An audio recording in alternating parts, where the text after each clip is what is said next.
Dying German Shepherd hugs young boy before being put down. Then the vet discovers the unknown.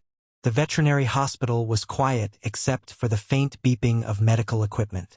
In the far corner lay a German Shepherd, barely breathing. His ribs showed through his fur, his coat dull and tangled. His once proud eyes were clouded with exhaustion and pain. The nurses whispered, "He's been through too much, starvation, infections, injuries. This poor soul doesn't have much time." Dr. Miller, the senior vet, gently checked the dog's pulse and sighed. "He's fighting, but his body is giving up. We might have to let him go." Dr. Miller had seen countless animals in his career, but this one touched him differently. The shepherd's body was frail, and despite several treatments, there was little improvement. His internal infections are too severe. He's barely eating, barely drinking. "I can't let him suffer like this," the vet muttered to his assistant, preparing the euthanasia forms. The dog, as if sensing his fate, let out a weak whine, staring at Dr. Miller with pleading eyes, not ready to give up yet. That afternoon, 9-year-old Liam visited the hospital with his parents, who had come to check on their neighbor's cat. While wandering down the hallway, Liam noticed the sick shepherd lying in the kennel. "Mom, look at him. He's so sad," Liam whispered. The dog's weak eyes met Liam's, and in that moment, something unexplainable happened. It was as if the dog was silently asking for help. "Can I see him, Dad? Just for a minute?" Liam asked, tugging his father's sleeve. With the vet's permission, Liam approached the kennel. The boy knelt down, slipping his small hands through the bars. "Hey, buddy, it's okay," he whispered. The dog weakly wagged his tail for the first time in days. Liam begged, "Can I hug him? Please?" Dr. Miller hesitated but allowed it.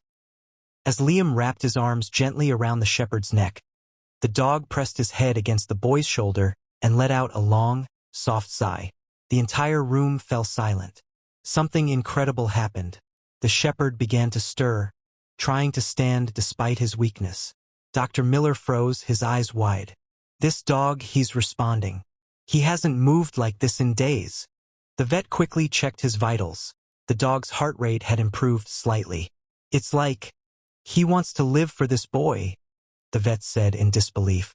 Liam smiled through tears, whispering, "See, Mom? He just needed love." Dr. Miller's attitude completely changed. "If he's willing to fight, I won't give up on him either." The vet started aggressive treatments for fluids, stronger antibiotics, and nutrition therapy. Liam stayed by the shepherd's side every day after school, reading to him and calling him Max. "Come on, Max. You can do it," Liam encouraged as Max slowly began lifting his head and eating small meals. The hospital staff couldn't believe the transformation.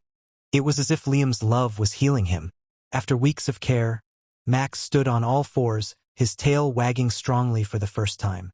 Liam's family officially adopted him, taking him home to start a new life. Max followed Liam everywhere, from the backyard to bedtime. The boy who once saved the dog now had a loyal friend and protector. The vet smiled when they left the clinic. Sometimes, love is the best medicine.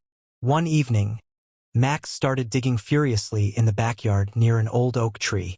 Liam's father thought he was just playing, but then Max uncovered a buried metal box. Inside were antique coins and jewelry, items that turned out to be worth a small fortune. The family was stunned. Liam hugged Max, whispering, "You're not just my best friend. You're our miracle." From a dying dog to a bringer of hope and luck, Max had become the family's greatest blessing. Sometimes the most broken souls can bring the greatest miracles. All they need is someone to believe in them.